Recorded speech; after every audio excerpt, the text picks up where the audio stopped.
வாழ்க வளமுடன். சிந்தனையை, உடல் நலத்தை சீரமைத்து உய்வித்த குருவே வாழ்க. வாழ்க வளமுடன்.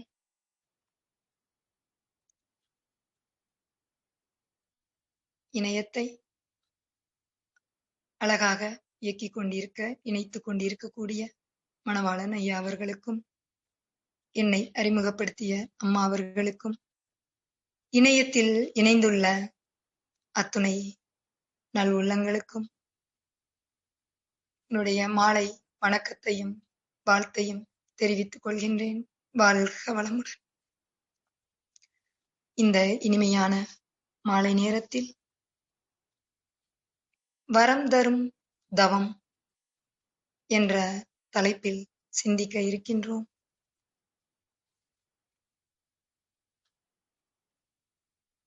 இந்த இனிமையான நேரத்தில் ஆசான் அவர்களை சுக்குமமாய் இணைத்துக் கொண்டு ஆசானின் பொற்பாதம் பணிந்து இந்த சிந்தனையை தொடங்குவோம். வாழ்க வளமுடன்.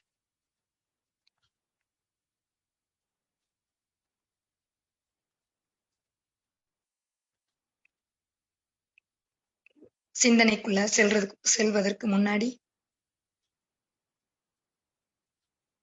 ஆசானை பற்றி சிறிது சிந்தித்துவிட்டு செல்வோம்.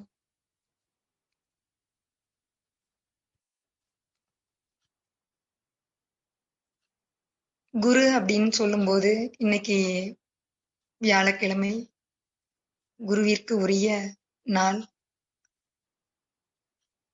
குருவினுடைய இணைப்பை முழுமையாக நம்மோடு இணைத்துக் கொள்ளக்கூடிய இந்த அற்புதமான நாளிலே, இந்த அற்புதமான தருணத்திலே குருவை பற்றிய ஒரு சிறு சிந்தனை.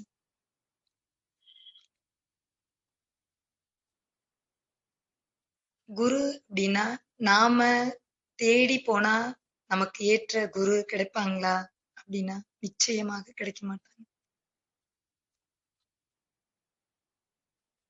இவர் இன்னாருக்கு இவருடைய அந்த கர்ம வினை பதிவை எப்படி எந்த குருவின் மூலமாக நாம் அதை நீக்கணும் அப்படின்னு இருக்குதோ அவங்களுக்கு அந்த மாதிரியான குருதான் கிடைப்பாங்க. அந்த வகையில் நாம் எல்லோருமே அதிர்ஷ்டசாலிகள்னு சொல்லலாம். ஏன்னா குருட்டினை நீக்கும் குருவினை கொள்ளார், குருட்டினை நீக்கா குருவினை கொள்வர், குருடும் குருடும் குருட்டாட்டமாடி குருடும் குருடும் கொழி விழுந்தற்றே அப்படின்னு ஒரு திருமூலருடைய கவி. அறியாமை என்னும் இருளை நீக்கக்கூடிய குரு கிடைக்கிறதுங்கிறது ரொம்ப கஷ்டம். அப்படிப்பட்ட குரு கிடைக்காத பட்சத்துல நாமளும் சேர்ந்து குருடும் குருடும் குருட்டாட்டமாடி குழி விழுந்தற்றேதான்.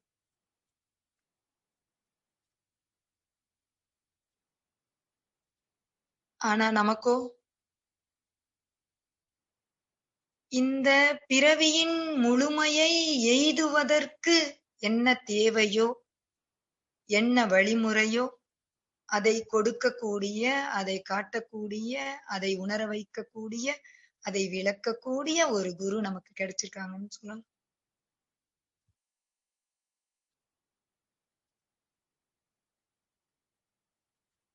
எதை எப்படி நீக்கினால் இந்த பிறவியில் முழுமை எய்தலாம் அப்படின்னு அழகாக விளக்கிய நமது ஆசானின் பொற்பாதத்தை மீண்டும் ஒரு முறை பணிந்து சிந்தனைக்குள் செல்வோம். வாழ்க வளமுடன்.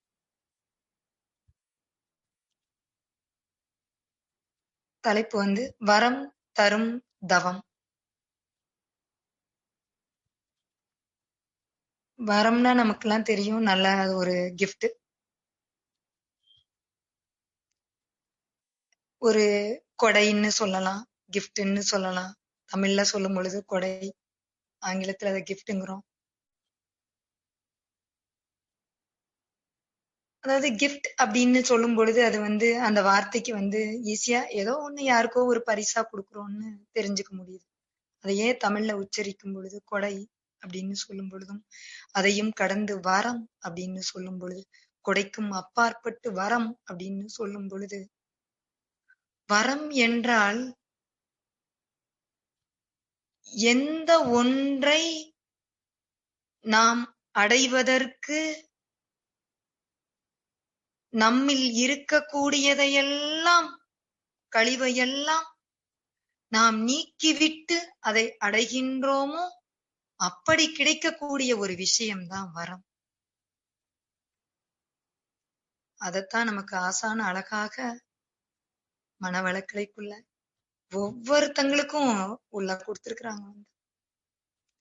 நமக்குள்ளாக செல்வதும் நமக்குள்ளாக அது சென்றடையாமல் இருப்பதற்கும் நம்மளுடைய வினைப்பதிவு மட்டுமேதான் காரணமாக இருக்க முடியும்.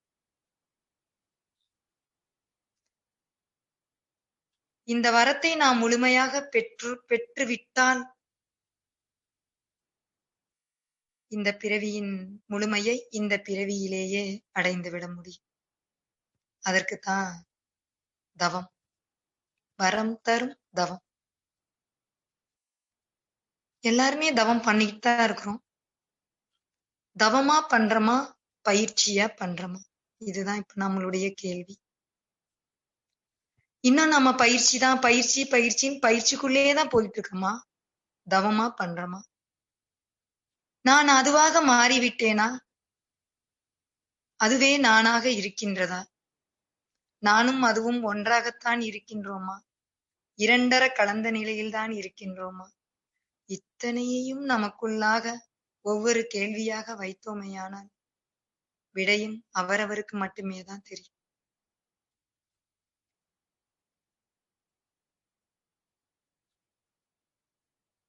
இந்த தவத்துக்குள்ள நாம முழுமையா போறதுக்கு எதெல்லாம் தடையாக இருக்கின்றது? கொஞ்சம் அப்படியே சிந்திச்சுட்டு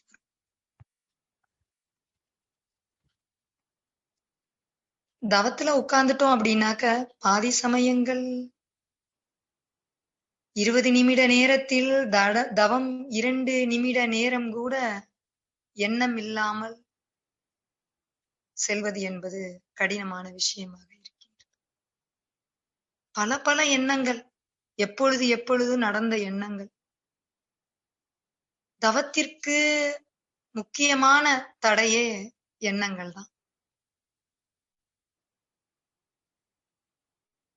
எந்த ஒரு கழிவு நமக்குள்ளாக இருந்தாலும் அதை கடந்து செல்வதற்கு, அதிலிருந்து அடுத்த கட்டத்திற்கு பயணிப்பதற்கு நம்மால முடியுமா அப்படின்னா முடியாது. அந்த கழிவை எப்பொழுது முழுமையாக அகற்றுகின்றோமோ, பொதுவாக நாம் அன்றாடம் எடுத்துக்கிட்டோம்னா உடலில் இருக்கக்கூடிய அந்த கழிவுகளை எல்லாம் வெளியேற்றும் பொழுதுதான் உடம்புக்குள்ள அப்பாடா அப்படின்ற ஒரு உணர்வு, ஒரு எப்படி சொல்றது, ஒரு மகிழ்வு எல்லாமே கிடைக்கும். சுவாமிஜி அடக்கக்கூடாததெல்லாம் எதுன்னு சொல்லி இருக்கிறதுல நிறைய அந்த அடக்கக்கூடாததெல்லாம் நம்ம அடக்கி வச்சோம்னா ஒரு துன்ப உணர்வு கிடைக்கும். அதெல்லாம் வெளியேற்றிட்டோம், அப்பப்ப எல்லாத்தையும் வெளியேற்றிட்டோம்னா அந்த கழிவுகளை எல்லாம் உள்ளுக்குள் ஒரு புத்துணர்ச்சி, மனதிற்குள் ஒரு சந்தோஷம், உடலுக்கு ஒரு ஃப்ரீயா இருக்கிற உணர்வு. ஆனா இது எல்லாத்தையும் வெளியேற்றிடுறோம். ஆனா நாம மேன்மை பெறுவதற்கு, இந்த தவத்திற்குள் ஆழமாக போவதற்கு எதை வரமா நாம பெற்றுக்கொள்ளணுமோ இந்த இறைநிலையிட்ட இருந்து அதை அடைவதற்கு எது தடையாக இருக்குது அப்படிங்கிறதுக்குள்ள மட்டும் நாம போக மறுக்கிறோம் அப்படின்னு சொல்லலாம். எப்பொழுது தவத்திற்குள் உட்கார்ந்தாலும் தேவையற்ற எண்ணங்கள். அந்த எண்ணங்கள் தவத்துக்குள்ள மட்டுமானா அதை தொடர்ந்து வெளியிலையும் அதே எண்ணங்கள், பல நெகட்டிவ் தாட். அந்த உள்ள இருக்கக்கூடிய ஆழமாக இருக்கக்கூடிய எண்ண கழிவுகளை நீக்கி விட்டோமேயானால் தவம் அழகா சித்திக்கும். இந்த எண்ணங்கள் தொடர்ந்து தேவையற்ற அந்த கழிவுகளாக இருக்கக்கூடிய எண்ணங்கள் நல்ல எண்ணங்களும் தவத்தில் உருவாகும். தவத்துக்குள்ள உட்கார்ந்தா தேவையில்லாத எண்ணங்களும் உருவாகும். தேவையில்லாத எண்ணங்களை எல்லாம் கழிக்க வேண்டும். நல்ல எண்ணங்களுக்கெல்லாம் உருப்போட்டு மெருகேற்றி செயல்படுத்த வேண்டும். ஏன் நல்ல எண்ணங்களுக்கெல்லாம் உருப்போட்டு செயல்படுத்தி மெருகேற்றி செயல்படுத்தணும் அப்படின்னா, இந்த சமுதாயத்திற்குள் ஒவ்வொரு அங்கத்தினருக்குள்ளும் நாம் மனவளக்கலையை கொண்டு செல்வது நாம் மனவளக் கலைஞர்களின் கட்டாயமான கடமை. அதற்கு நான் என்னை உணராமல், எனக்குள் ஆழமாக நான் பிரவேசிக்காமல் நான் ஒவ்வொருத்தங்கள்கிட்டையும் கொண்டு போய் சேர்க்க முடியுமானா நிச்சயமாக சேர்க்க முடியாது. இப்ப நான் நல்ல ஆழமா தவத்துக்குள்ள போகணும். தவத்தின் மூலமா இன்னும் என்னென்னலாம் கிடைக்குது அப்படின்னு நான் உள்ள போய் உணர்ந்து என்னைய முழுமையா உணரும் பொழுதுதான் எனக்குள் எழக்கூடிய நல்ல எண்ணங்களை மெருகேற்றி இந்த உலகத்திற்கே நான் கொண்டு செல்ல முடியும்.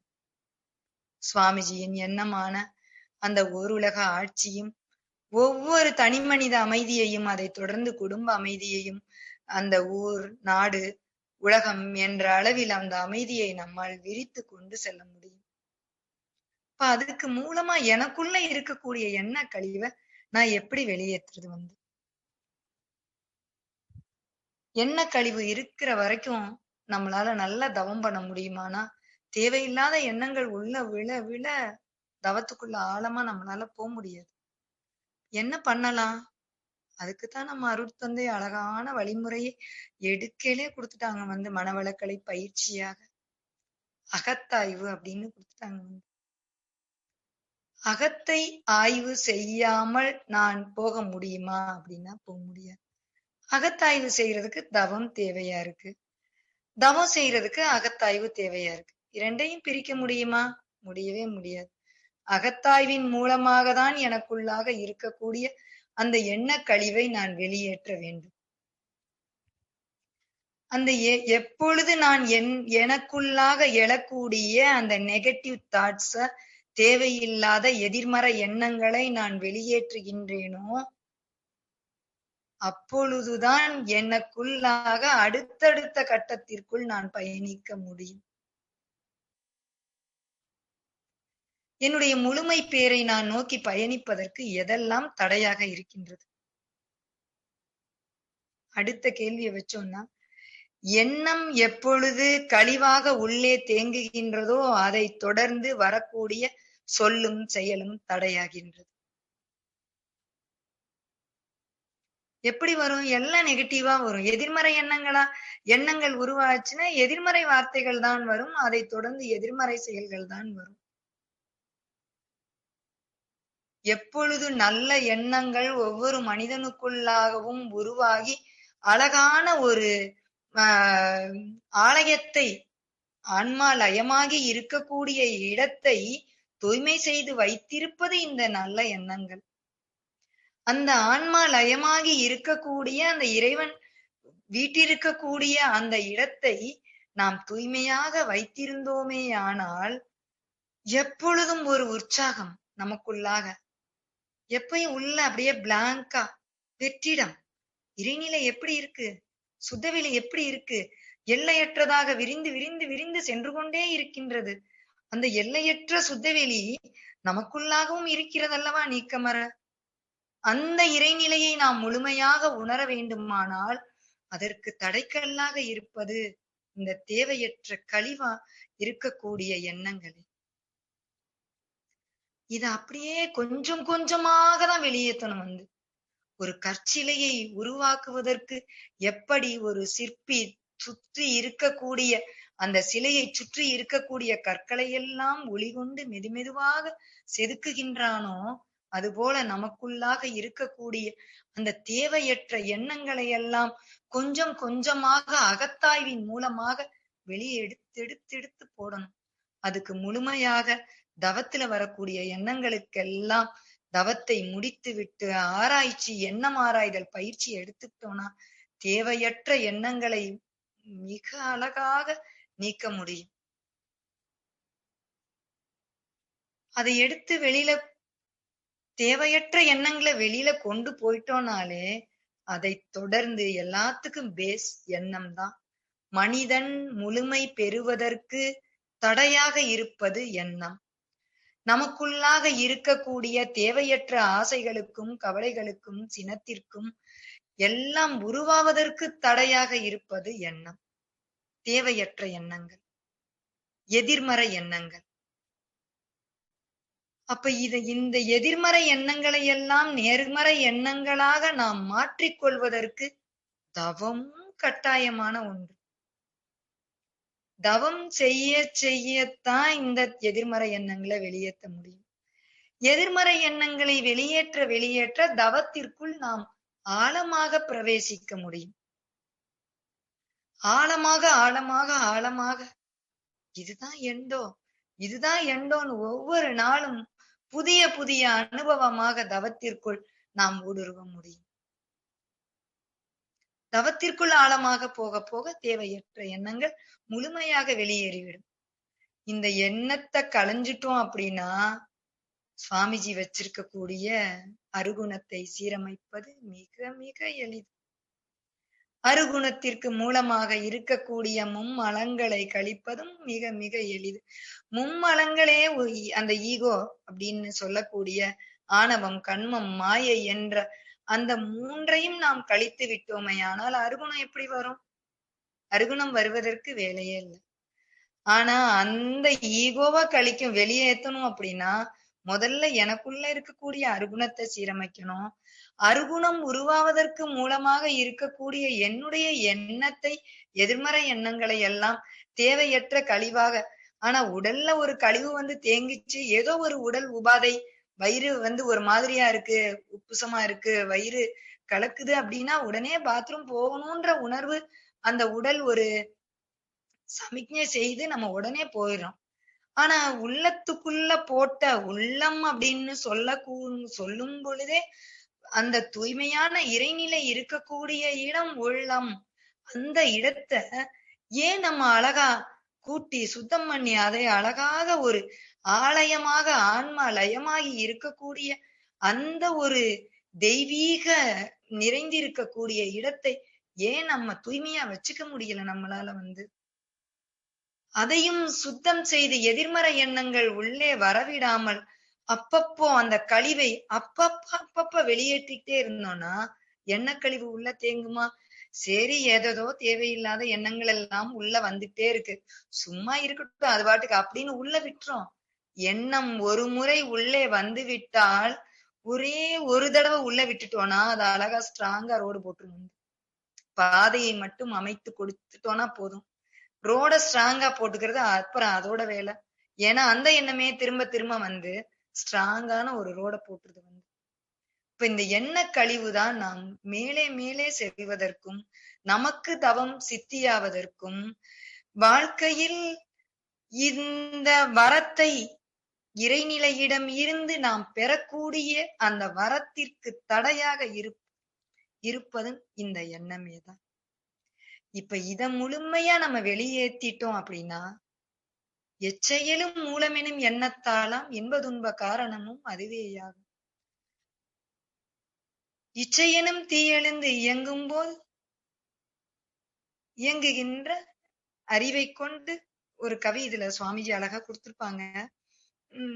அச்சமர அனுபவித்தலே ஆகும்னு சொல்லி கொடுத்திருப்பாங்கன்னு வச்சுக்கோங்க. அப்ப எச்செயலும் மூலமெனும் எண்ணத்தால் தான் நடக்குது. அந்த எண்ணத்தை மட்டும் நம்ம கழிக்க கத்துக்கிட்டோம் அப்படின்னாக்க அடுத்தடுத்த விஷயங்கள் மிக மிக எளிது.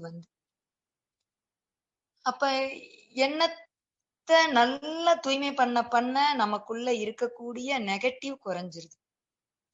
அடுத்து எண்ணத்தை சீராக்க சொல்லும் செயலும் சரியாயிருது. அருகுணம் சீரமைந்து விடுகிறது. அருகுணத்தை தொடர்ந்து வரக்கூடிய 5 பழி செயல்கள் வர்றதே கிடையாது. அருகுணத்துக்கு மூலமாக இருக்கக்கூடிய ஆணவம், கண்மம், மாயை நமக்குள்ள வர்றதே கிடையாது. இப்ப தவம் நமக்குள்ள நல்ல ஒரு சித்திக்கக்கூடிய ஒரு நிலைக்குள்ள வந்துரும். இப்ப தவம் நல்லா வந்துருச்சு அப்படிங்கிறத நாம எப்படி உணர்ந்துக்கலாம்? நம்மளுடைய வார்த்தைகள் எல்லாமே அன்பும் கருணையுமான வார்த்தைகளாகவே இருக்கும். யாராவது ஏதாவது சொன்னா கூட, நெகட்டிவா சொன்னா கூட அந்த இடத்துல இருப்பதற்கோ, அவர்களோடு இணைந்து பயணிப்பதற்கோ இந்த அலைச்சுழல் எப்பொழுதும் ஒத்து வராது. அவர்களை விட்டு விலக மட்டுமே தான் இந்த ஆன்மா துடித்துக் கொண்டே இருக்கும். நம்மளிடமிருந்து ஒருபோதும் அந்த எதிர்மறை எண்ணங்களோ, அந்த எதிர்மறையான அலைச்சுழலோ, அலைச்சுழலின் அதிகரிப்போ நிச்சயமாக நடக்காது. எவ்வளவுக்கு எவ்வளவு குறைந்த அலைச்சுழலில் நாம் பயணிக்க முடியுமோ, அவ்வளவுக்கு அவ்வளவு நம்மை உள்ளே கொண்டு போவோம். நம்மை சுற்றி இருப்பவர்களிடம் அந்த அலைச்சுழல் பரவ ஆரம்பிச்சிடும். அருட்தந்தை கொடுத்த மாதிரி அலை இயக்க தத்துவத்தின் அடிப்படையில நம்ம செல்ல ஆரம்பிச்சிருவோம்.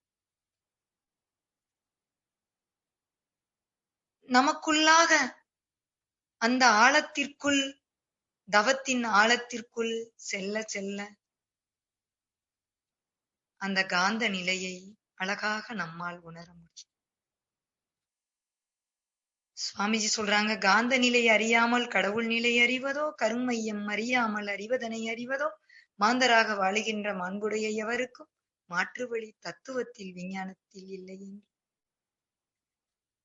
காந்த நிலை அறிந்திடில் கடவுள் மனம் கண்டிடலாம், மாய திரு நடன காட்சியாய்ங்கிறாங்க. அடுத்து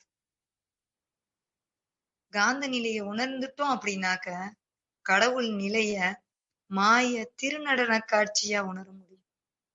அத்தனையுமே இறைவனின் செயல்பாடு அப்படிங்கிறத முழுமையா உணர முடியும். காந்தத்தை உணர்ந்தா அந்த காந்த நிலை எந்த ஒன்று அறிந்திடில் இறைவன் முதல் உயிர் வரை உணர்த்துமோ அந்த ஒன்றே காந்தமாம்ங்கிறாங்க. எல்லாமே இறைவன்ல இருந்து தன்மாற்றத்தால் வந்த ஓரறிவு உயிரினத்தில் இருந்து ஆறறிவு மனிதன் வரைக்கும் எல்லாத்தையும் உணர்த்தும். எல்லாமே ஒண்ணுதான், எந்த ஒன்றையும் பிரிக்க முடியாது என்ற ஒரு நிலையை உணர்த்தக்கூடியது அந்த காந்தம். நமக்குள்ளாக காந்தம் ஊடுருவும் பொழுது, இரண்டர கலக்கும் பொழுது ஏற்படக்கூடிய அந்த இன்பத்தை வார்த்தையால் விளக்க முடியுமா அப்படின்னா நிச்சயமாக விளக்க முடியாது. அது ஒரு பேரின்ப ஊற்றுன்னு சொல்லலாம்,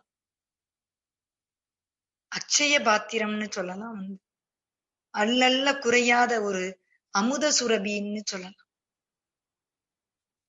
ஆழமாக ஆழமாக ஆழமாக எவ்வளவுக்கு எவ்வளவு நாம் தவத்திற்குள் பிரவேசிக்கின்றோமோ அவ்வளவுக்கு அவ்வளவு ஆனந்தத்தை அளிக்கக்கூடியது. ஆண் அந்தம் அப்படின்னாலே, ஆண் என்றால் மனிதன், அந்தம் என்றால் இறைநிலை. மனிதன் முழுமையாக இறைநிலையோடு இரண்டர கலக்கக்கூடிய ஒரு பயணம்.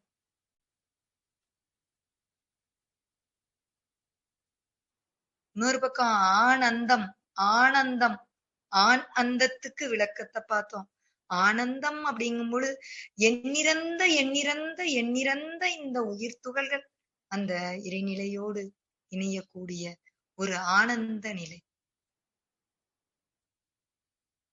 அதையெல்லாம் நாம் தவத்தின் மூலமாகத்தான் பெற முடியும். ஆசானவர்கள் அழகாக நிறைய தவமுறைகளை உள்ள கொடுத்துட்டாங்க. எப்பொழுது அவர்களினுடைய உயிராற்றல் நம்மளுக்குள் இரண்டர கலந்ததோ, என்னை நான் மேம்படுத்திக் கொள்வதற்காக, என்னுடைய உயிர் உய்வதற்காக, ஓ இந்த பேரு பெறுவதற்காகத்தான் நான் இந்த உலகில் இந்த பிறவியை எடுத்தேனோ என்று நான் எண்ணக்கூடிய அளவிற்கு அவர்களுடைய உயிராற்றல் நம்மளுக்குள்ளாக கலந்த உடனேயே அதை உணர்த்தக்கூடிய முதல் தவமே நம்மளுடைய கருதவம் தான். கருதவம் ஒன்னே போதும், ஆகினை ஒன்னே போதும்.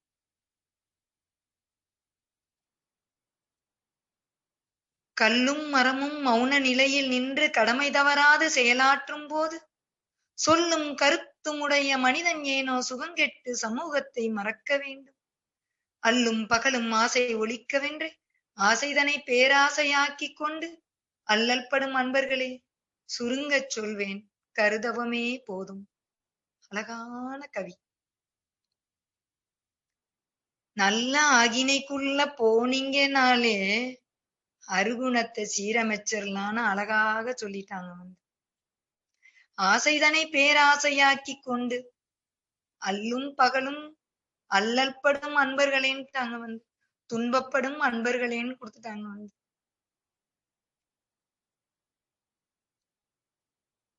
கருதவம் என்னுடைய கருவை இடம் மாற்றி ஆகினைக்கு கொண்டு வந்து வச்சு என்னுடைய உயிரை உணர வைத்த நான் இந்த பிறவியிலேயே என்னுடைய பதிவை அன்னை தந்தையின் மூலமாக நான் எடுத்துக்கொண்டு நான் சுமந்து கொண்டு வந்த பதிவை எனக்குள்ளாக எத்தனை எத்தனை பிறவியாக தொடர் பிறவியாக பதிவுகளை சுமந்து இந்த வந்திருக்கக்கூடிய இந்த பிறவி என்னுடைய பதிவை கழிப்பதற்கு எனக்கு வழிமுறையையும் வகுத்து கொடுத்து எனக்குள்ளாக என்னுடைய உயிருக்குள்ளாக ஆசானுடைய உயிரும் இரண்டர கலந்து எனக்கு உணர்த்திய ஆசானை என்னவென்று சொல்வது.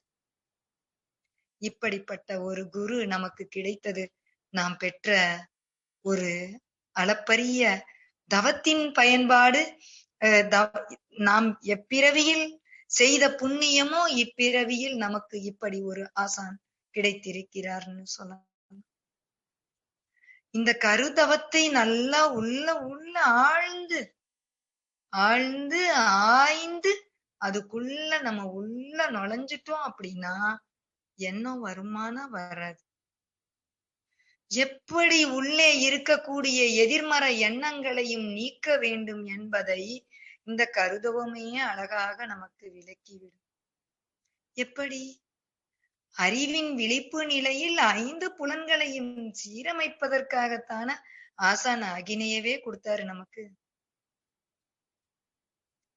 5 புலன்களையும் சீரமைச்சிட்டோம்னா வருமா அருகுணம்? வரவே வராது. 5 புலனையும் சீரமைப்பதற்குத்தான் நாம் பயிற்சியை எடுத்துக் கொண்டிருக்கிறோம். பயிற்சியை முயற்சியாக்கி ஆழ்ந்து ஆழ்ந்து உள்ளே செல்லும் பொழுது பயிற்சி அதுவாக மாறிவிடும். அதுவாக அப்படின்னா அதுதான் அதுவானால் அதுவே சொல்லும். அந்த நிலைக்கு நாம போயிருவோம். அப்படியே அதையும் கடந்து அடுத்த நிலையாக அழைத்து கொண்டு செல்கிறார் இறைவனின் நுழைவாயிலை நாம் உணர வைக்கக்கூடிய தவமாக துரிய தவம். அங்கே இருந்து வரக்கூடிய அத்தனை ஆற்றலையும் உனக்குள்ளாக இருக்கக்கூடிய இறைவனுடன் இணைப்பதற்கும் அங்கே இருக்கக்கூடிய இறைவனோடு நீ இணைவதற்கும் அதுதான் பாதை அப்படின்னு அழகாக துரிய தவத்தை கொடுத்து அந்த துரிய தவத்தின் மூலமாக மேலே இருந்து வரக்கூடிய அத்தனை ஆற்றலையும் பிரபஞ்ச ஆற்றலையும் நீ இணைத்துக்கொள். எல்லா நேரமும் நீ கேட்டாலும் கேட்கலைனாலும் உனக்கு அந்த இறைவனின் நுழைவாயில் மூலமாக காந்தம் வந்து கொண்டே உன்னுடைய ஆலயத்தை தூய்மையாக ஆலயத்தை தூய்மையா வச்சிருக்கிறது காந்தத்தால மட்டும்தான் முடியும். அந்த காந்த களமாக உன்னுடைய ஆலயத்தை நீ மாற்றிக்கொள். இந்த காந்த களத்திற்குள் உன்னோடு இணையக்கூடிய எத்தனை எத்தனை இந்த உலக மக்கள் எத்தனை எத்தனை பேர் இணைகின்றார்களோ அவ்வளவு பேரும் நற்பயனை பெறுவதற்காக நீ உன்னுடைய ஆலயத்தை காந்தத்தால் நிரப்பி வைத்துக்கொள் என்று இந்த துரியத்தை அழகாக கொடுத்து என்னுடைய உயிரை அதை உணர்வதற்கு தன்னை உணர்வதற்காக முழுமையை உணர்வதற்காக இந்த இடத்திலையும் அடுத்த தீட்சையையும் ஆசான் கொடுத்து விடுகிறார்கள். எப்படி ஒவ்வொரு கட்டத்திலும் நான் பலமுறை ஆசானை நினைத்து வியந்ததும் உண்டு. பலமுறை அவர்களின் கவியை படிக்கும் பொழுது கண்களில் இருந்து கண்ணீர் வந்ததும் உண்டு. ஒவ்வொரு முறையும் ஒவ்வொரு தவங்களிலும் புதிய புதிய அனுபவங்களை கொடுக்கும் பொழுது ஆசான் இரண்டர களப்புறும் பொழுது நான் என்ன புண்ணியம் செய்தேனோ உங்களை என்னுடைய குருவாக அடைவதற்கு, என்னுடைய அருட்தந்தையாக நான் உங்களோடு இணைவதற்கு என்ன புண்ணியம் செய்தேனோ என்று பலமுறை நினைத்ததும் உண்டு. கண்கள் கலங்கி கண்ணீர் வந்ததும் உண்டு. ஒவ்வொன்றையும் எப்படி இப்படி அப்படி உள்ளுணர்ந்து உள்ளுணர்ந்து கொடுத்தார்கள் என்று நினைக்கும் பொழுது ஒரு ஆச்சரியமாக இருக்கும். இதையும் கடந்து எல்லா ஞானியர்களும் மகான்களும் கொடுத்த விஷயத்தை தான் நம்ம ஆசானும் கொடுத்திருக்கிறாங்க.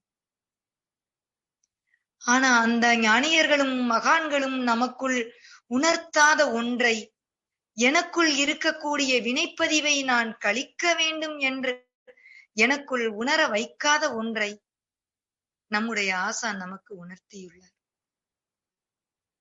எப்படி? துரியாதீதத்தின் மூலமாக சென்று உன்னுடைய களங்கங்களை எல்லாம் அங்கு கொட்டி கரை நீங்கிய அறிவு மெய்ப்பொருளாய் காணக்கூடிய காட்சியை காண் அப்படின்னு அழகாக கொடுத்திருக்கிறாங்க.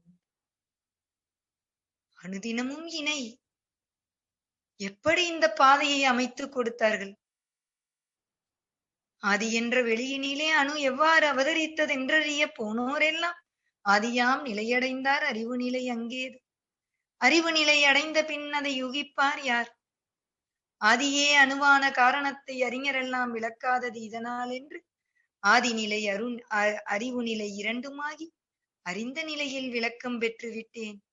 ஆதியாவும் அணுவாவும் நானே ஆய் உங்களுக்கு ஒருவாறு இந்த தவத்தை விளக்கி விட்டேன்.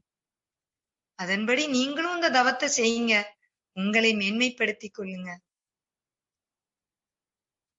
நான் எதையெல்லாம் உணர்ந்தேனோ, நான் எந்த பாதையிலெல்லாம் சென்றேனோ, எப்படியெல்லாம் நாம் எனக்குள் இருக்கக்கூடிய வினைப்பதிவை கழித்தேனோ, அதையெல்லாம் உங்களுக்கு அத்தனையையும் கொடுத்து விட்டேன். இந்த பாதையில் பயணிக்க வேண்டியது உங்களுடைய கடமைன்னு கொடுத்துட்டாங்க. நிறையறிவில் நீயும் நானும் ஒன்றே, வினைப்பதிவில் முன்பின்னாய் உள்ளோம். எனக்குள்ள இருக்கக்கூடிய நிறைய அறிவு, இறைநிலை நிறைந்திருக்கக்கூடிய அந்த அறிவை உங்களுக்குள்ளாக அத்தனையையும் விளக்கிவிட்டேன். பேரறிவு எப்படி உங்களுக்குள் சிற்றறிவாக செயல்பட்டு கொண்டிருக்கிறதுன்னு கொடுத்துட்டேன். எப்படியெல்லாம் இணையணும்னு கொடுத்துட்டேன். பயிற்சி எடுத்து உங்களை மேன்மைப்படுத்தி மேல வர்றது உங்க கையில தான்ப்பா இருக்குன்னு அழகாக அத்தனையையும் ஆசான் கொடுத்து விட்டார். இதற்கும் அப்பால் இன்னும் 9 மைய தவம்னு உள்ளே ஒன்று ஒடுங்கி உணரேல் அன்றேல் விரிந்து உணரேல்ங்கிறாங்க சுவாமிஜி. ஒடுங்கியும் விரிந்தும் அழகாக உணரக்கூடிய ஒரு அற்புதமான தவம். ஒடுங்கி ஒடுங்கி நுணுகி நுணுகி அந்த டஸ்ட் பார்ட்டிகல், அந்த பரமா அணு அளவிற்கு ஒடுங்கக்கூடிய அளவிற்கு நம்முடைய ஒவ்வொரு மையத்திற்குள்ளும் நம்மால் இணைய முடியும். எப்ப தேவையற்ற எண்ணங்களை எப்பொழுது நாம் முழுமையாக கழித்து வெளியேற்றுகின்றோமோ அப்பொழுது அந்த பரமாணுன்னு சொல்லக்கூடிய அந்த அணு அளவிற்கு கூட நம்மால் ஒடுங்க முடியும். அதையும் தாண்டி அப்படியே நம்ம துவாதசாங்கத்தையும் கடந்து மேலே மேலே போகும் பொழுது ஆதி நிலையோடு இணைந்து இரண்டர கலப்புற்று ஆதியே நானாகவும் நானே ஆதியாகவும் இருக்கக்கூடியதையும் விரிந்த நிலையில் நம்மால் உணர முடியும். இப்படி இரண்டையும் இணைத்து அழகான ஒரு தவத்தை 9 மையத்துல சுவாமிஜி அழகா கொடுத்திருப்பாங்க.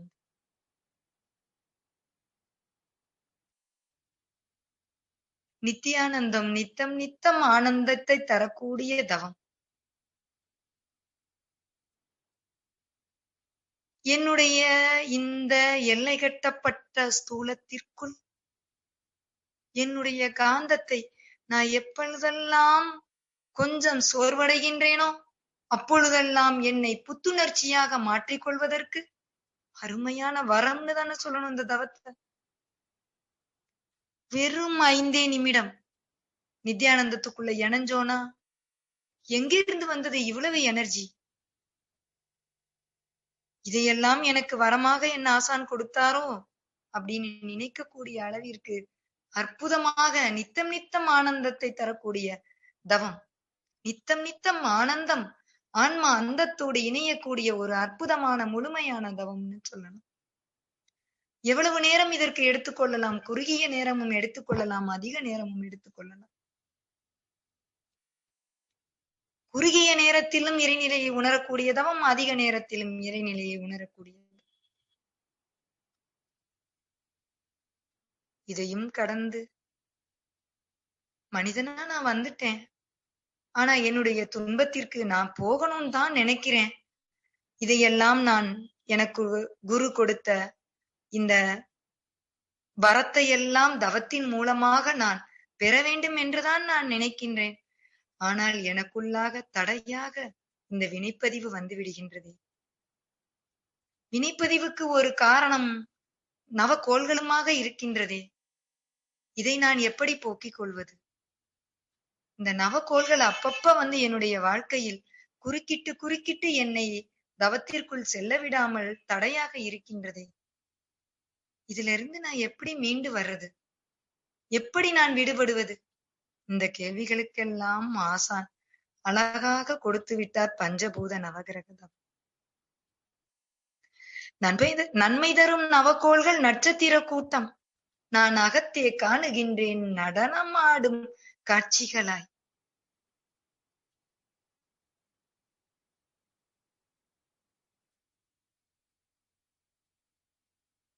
உன் பெரிய பேரியக்க உவமையற்ற ஆற்றல உலகங்கள் அத்தனையும் உருளுதே ஒரு கொத்து போல். தன்வயமாய் தானதுவாய் தவறின்றி இயங்கும் உன் தன்மைகளை என்ன என்ன தவம் அது ஆனந்தமே. இந்த கவியில அழகான விளக்கத்தையே சுவாமிஜி கொடுத்துட்டாங்க. நன்மை தரும் நவக்கோள்கள் நட்சத்திர கூட்டம். இந்த நவக்கோள்களை அந்த நட்சத்திர கூட்டங்களையும் அப்படியே அகத்தவத்தின் மூலமாக நாம் பயணித்தோமையானால், அதோடு இரண்டர கலந்தோமையானால், நான் அகத்தே காணுகின்றேன் நடனமாடும் காட்சிகளாய். எவ்வளவு அதோடைய நடனமும் நர்த்தனமும் அற்புதம் அற்புதம்னு சொல்லலாம்.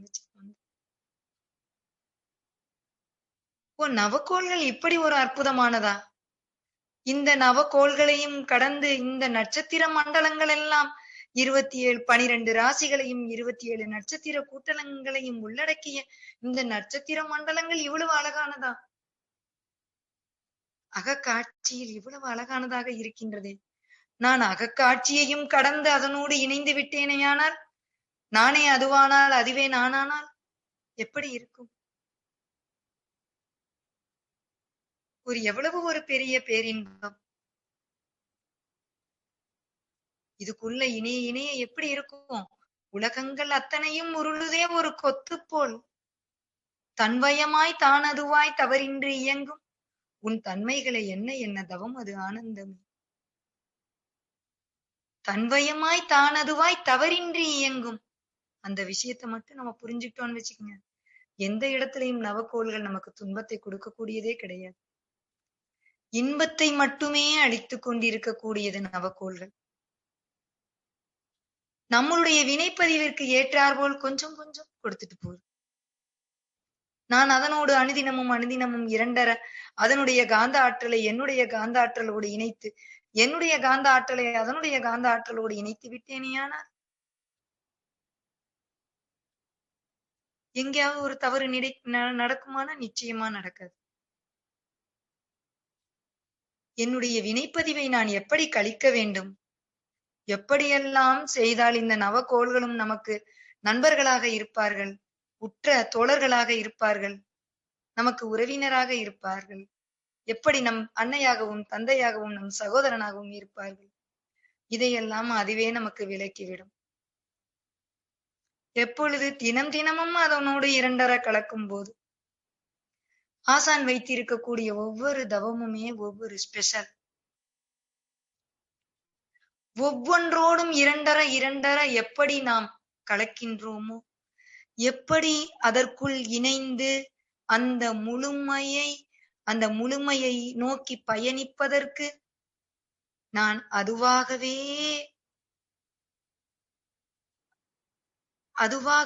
இரண்டர கலந்த நிலையில் என்னால் எப்பொழுது பயணிக்க முடிகின்றதோ அப்பொழுது இதெல்லாம் உனக்கு வரம். நீ தவத்திற்குள் இப்படியெல்லாம் செல்லும் பொழுது தவமே உனக்கு வரமாக மாறிவிடுகின்றது என்று அந்த இறையாற்றல் நமக்கு ஒவ்வொரு சனப்பொழுதும் உணர்த்தி கொண்டே இருக்கின்றது. நம்மள்ட்ட இருக்கக்கூடிய எல்லாத்தையும் வெளியெடுத்து உள்ள இருக்கக்கூடிய நம்மளுடைய ரெஜிஸ்ட்ரேஷன்ல நம்மளுடைய கருமையத்துல இருக்கக்கூடிய களங்கங்களை எல்லாம் வெளியே எடுத்து போடணும், அதை வெளியே கொண்டு போகணும், அதை டெலீட் பண்ணணும்னா தவம் ஒண்ணுதான் வழி. முன்னோர்கள் செய்த வினைப்பதிவு வித்தில் உண்டு, மூளையிலே உன் செயலின் பதிவனைத்தும் உண்டு, பின்னே நீ செய்வினைக்கு புலனைந்தும் இயக்கிப் பெற்ற பழக்கப்பதிவும் உண்டு. இவற்றை ஒவ்வொன்றாய் நீ உள்ளுணர்ந்து ஆற்றி வரும் தவத்தை கொன்று இவற்றை ஒவ்வொன்றாய் நீக்கி வர வேண்டும். இதற்கு பொருள் செல்வாக்கு பயனாகாது உணர்வீர்னு கொடுப்பாங்க சுவாமிஜி. தவத்தை தவிர பொருளோ செல்வாக்கோ பயனாகுமானா நிச்சயமாக பயனாகாது. என்னுடைய கருமையத்தில் இருக்கக்கூடிய களங்கங்களை, அந்த பதிவை நான் சில லட்சங்களையோ சில கோடிகளையோ சில ஆயிரங்களையோ சில நூறுகளையோ சில பொருட்களையோ கொடுத்து அழிக்க முடியுமானா நிச்சயமாக முடியாது. தவம் ஒண்ணுதான் வழி. எப்படி சும்மா தவம் பண்ணா போதுமா? கழிச்சிட முடியுமா? அதுவும் முடியாது. தவம் செய்ய தவம் செய்வார் தம் கர்மம் செய்வார், மற்றெல்லார் அவம் செய்வார் ஆசையுட்பட்டு. தவம் செய்ய செய்ய எது சரி எது தப்பு இறைநிலை அப்படியே சுட்டி காமித்து கொண்டே இருக்கும். அதையெல்லாம் என்னுள்ளிருந்து எடுத்து வெளியே கழிச்சுக்கிட்டே வர முடியும். இதெல்லாம் தேவையற்றது, இதெல்லாம் தேவையற்றது, இதெல்லாம் பொருந்தாது, இதெல்லாம் எந்தெந்த விஷயங்கள் எல்லாம் தேவையற்றதோ, எந்த எண்ண கழிவுகள் எல்லாம் இதுவரைக்கும் நிறைந்து விட்டதோ, இந்த எண்ண கழிவுகளால் நிறைந்து விட்டது இந்த உள்ளத்திற்குள், அந்த உள்ளத்திற்குள் நான் பிரவேசிக்க வேண்டுமெனில் உள்ளத்தை கொஞ்சம் நீ காலி பண்ணுனாதான் நான் உள்ள இருக்க முடியும். அப்ப அந்த எண்ணக்கழிவை நீ வெளியே எடுத்து போடுன்னு இறையாற்றல் ஒவ்வொரு சனப்பொழுதும் நம்மளிடம் உணர்த்தி கொண்டே இருக்கின்றது. எண்ணக்கழிவை வெளியேற்றுவதற்கு தவம் தேவையாக இருக்கின்றது. தவத்தின் மூலமாக தொடர்ந்து எண்ண கழிவிற் வெளியேற்றுவதற்கு அகத்தை ஆய்வு செய்ய வேண்டும். அகத்தை ஆய்வு செய்து எண்ணக்கழிவை வெளியேற்ற எல்லாம் பின்னாடி இருக்கக்கூடிய தேவையற்ற ஆசைகளாகட்டும், சினமாகட்டும், கவலையாகட்டும், அதெல்லாம் வெளியேறிவிடும். நம்மளிடம் இருக்கக்கூடிய மேல்பதிவையும், மேல் மனதில் இருக்கக்கூடியதையும், நடுமனதில் இருக்கக்கூடியதும், ஆழ்மனதில் இருக்கக்கூடியதையும் நம்மால் அழகாக வெளியேற்ற முடியும். அன்னமய மனோமய கோஷத்தில் பதிந்திருக்கக்கூடியதையும், பிராணமய கோஷத்தில் இருக்கக்கூடியதையும், விஞ்ஞானமய கோஷத்தில் இருக்கக்கூடியதையும், பிராணமய கோஷத்தில் இருக்கக்கூடியதையும் ஆராய்ச்சி செய்து வெளியேற்றி விஞ்ஞானமய கோஷத்திற்குள் ஆழ்ந்து ஆராய்ந்து உள்ளே சென்று ஆனந்தமய கோஷத்திற்குள் நம்மால் இணைந்து நிற்க முடியும். இப்படி நாம் நிற்க தவத்தின் மூலமாக இந்த உலகத்திற்கு நாம் வந்த வேலை முடிந்து விட்டது. நம்மளுடைய பயணத்தின் இறுதி பயணத்தில் நாம் இருக்கின்றோம்.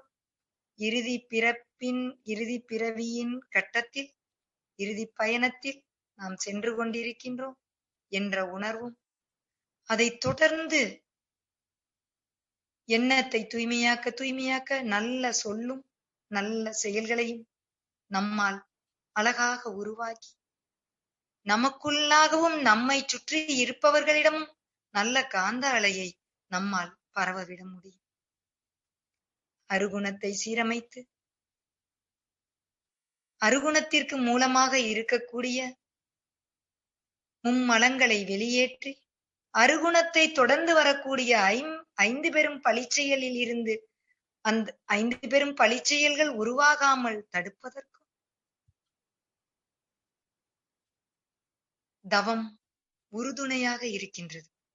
அதுதான் நமக்கு மிக பெரிய வரம்னு சொல்லலாம்.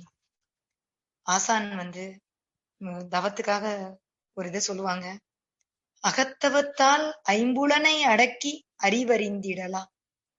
அகத்தவத்தால் அருகுண ஆளுமை பேரடைந்திடலாம். அகத்தவத்தால் இல்லறத்தை அன்பகமாய் மாற்றிடலாம். அகத்தவத்தால் அனைத்துயிர்கள் அரும் நட்பை பெற்றிடலாம். நிச்சயமாக உண்மை. எல்லா உயிர்களும் நம்மோடு நட்போடு பழக ஆரம்பிக்கும். என்னுடைய அனுபவத்தில் இது நிறைய நான் பார்த்த விஷயம் வந்து, எந்த ஒரு ஜீவராசியாக இருந்தாலும் அது நம்ம கிட்ட வந்து அன்பா பக்கத்துல நிக்கும் பொழுதும், அது நம்மளோடு அதனுடைய பாஷையில் பேசும் பொழுதும், அதனுடைய கண்ணில் இருந்து வரக்கூடிய அந்த ஒளியை வைத்து நாம் உணரக்கூடியதிலிருந்தும் நாம் புரிந்து கொள்ள முடியும். ஏன்னா அதுக்கும் நமக்கும் இடையில் நடக்கக்கூடியதோ இறைவனின் மொழி மட்டுமே.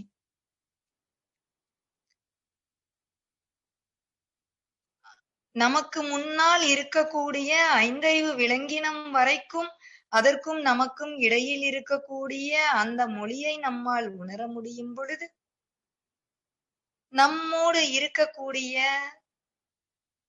சக மனிதர்களிடமும் இதே அறிவுதானே இருக்கு உங்களுக்குள்ளயும். இதே 5 பௌதீகத்தில் தானே அவங்களும் செயல்பட்டுட்டு இருக்காங்க.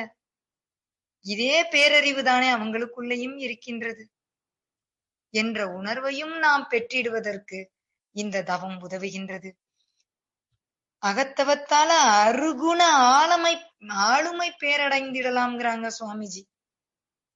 அகத்தவத்தால மட்டும்தான் அருகுணத்தை ஆளக்கூடிய ஆளுமை பேருக்குள் நம்ம செல்ல முடியும். என்று இல்லறத்தை அன்பகமாய் மாற்றிடலாம். ஒவ்வொரு இல்லறமும் அன்பகமாய் மாறிவிட்டால் சுவாமிஜி வச்சிருக்க கான்செப்டே இல்லறத்தோடு கூடிய துறவரம். அப்ப இல்லறத்தை அன்பகமாய் மாற்றும் பொழுதுதான் என்னுடைய துறவுக்குள் நான் செல்ல முடியும். துறவு என்ன? அருகுணத்தை எப்பொழுது நாம் துறக்கின்றோமோ அதுதான் துறவரம். என்னுடைய இல்லறம் அன்பகமாக மாறிவிடும். ஐம்புலனை நம்ம வந்து கண்ட்ரோலுக்குள்ள கொண்டு வர முடியும்னு அழகாக சொல்றாங்க வந்து. இறைநிலைக்கும் மனநிலைக்கும் இடையில உள்ள உயிரை எளிதா உணரக்கூடியது அகத்தவம் மட்டும்தான். இறைநிலைக்கும் இந்த மனம் இறைநிலையேதான் தன்மாற்றத்தில் மனமாக வந்திருக்கின்றதுன்றத நம்ம எல்லாருக்குமே நல்லா அருட்தந்தை அழகாக விளக்கிட்டாங்க வந்து.